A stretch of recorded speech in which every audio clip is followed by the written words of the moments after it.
కార్తీక మాసానికి కార్తీక సోమవారం ఎంత విశిష్టత ఉందో, కార్తీక మాసంలో సోమవారం అంటే ఎందుకు అంత గొప్ప రోజో ఈరోజు వీడియోలో తెలుసుకుందాం.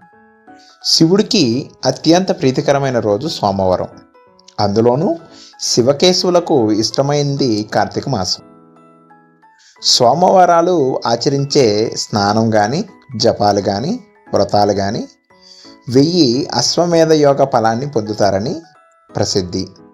కార్తీక మాసం సోమవారం వ్రతం ఆచరించడం ఎంతో విశిష్టమైనది. ఈ నేపథ్యంలో కార్తీక సోమవారం వ్రతం కదా, దాని విశిష్టత గురించి తెలుసుకుందాం. కార్తీక మాసానికి ఒక ప్రత్యేకత ఉంది. ఈ కార్తీక మాసం చేసే వ్రతాల వల్ల విశేషమైన పుణ్యఫలం కలుగుతున్నాయి కార్తీక పురాణం వివరిస్తుంది. శరదృతువు ఉత్తరార్ధంలో వచ్చే ఈ కార్తీక మాసంలో ప్రతిరోజు ఓ పర్వదినమే.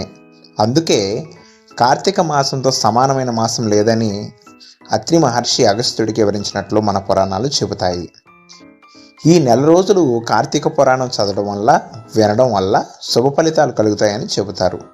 అలాగే కార్తీక మాసంలో నది స్నానం చేయటం, ఉపవాసం ఆచరించడం, పురాణ పఠనం, దీపారాధన చేయటం, దీపదానం చేయటం, సాలగ్రామ పూజ, దైవ పూజ, వన సమారాధన వంటివి విశేషమైన పుణ్య ఫలితాలు లభిస్తాయి.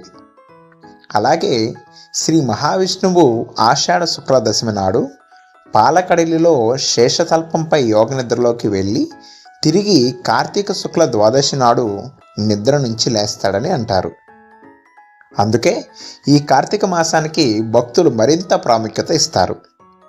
ఈ కార్తీక మాసంలో చెరువులు, బావులు, కాలువలు ఇలా అన్నింటా శ్రీ మహావిష్ణువు నివసిస్తాడని అంటారు.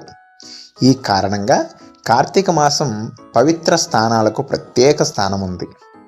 అలాగే కార్తీక మాసంలో శివాలయంలోనైనా, వైష్ణవాలయంలో అయినా సంధ్యా సమయంలో దీపం వెలిగించి స్వామివారిని పూజిస్తే మేలు జరుగుతుందట. కార్తీక మాసం వ్రతాన్ని ఆచరిస్తే పాపనాశనం కలిగి మోక్ష ప్రాప్తి లభిస్తుందని విశ్వాసం. అందులోనూ ఈ మాసంలో సోమవారానికి మరింత విశిష్టత ఉంది. ఈ కార్తీక సోమవారం రోజున చేసే స్నాన, దాన, జపాలు, వ్రతాలు అధిక ఫలితాన్నిస్తాయి. గుడిలో చేసే దీపమాలిక సమర్పణం కూడా సర్వపాపహరణమని పండితులు చెబుతారు. కార్తీక మాసంలో ఉపవాసం. ఈ కార్తీక మాసం నెల రోజులు రోజు అర్చన, అగ్ని పూజ నిర్వహించాలి. సాయంత్రం పూట విధిగా ఆలయంలో దీపం పెట్టి నైవేద్యాలను సమర్పిస్తూ స్తుతించాలి. ఇలా కార్తీక మాసం మొదటి రోజు నుంచి చివరి రోజు దాకా చేయాలి. ఇక కార్తీక పురాణంలో 2వ అధ్యాయంలో వశిష్ఠుడు కార్తీక సోమవార వ్రతాన్ని గురించి వివరించాడు.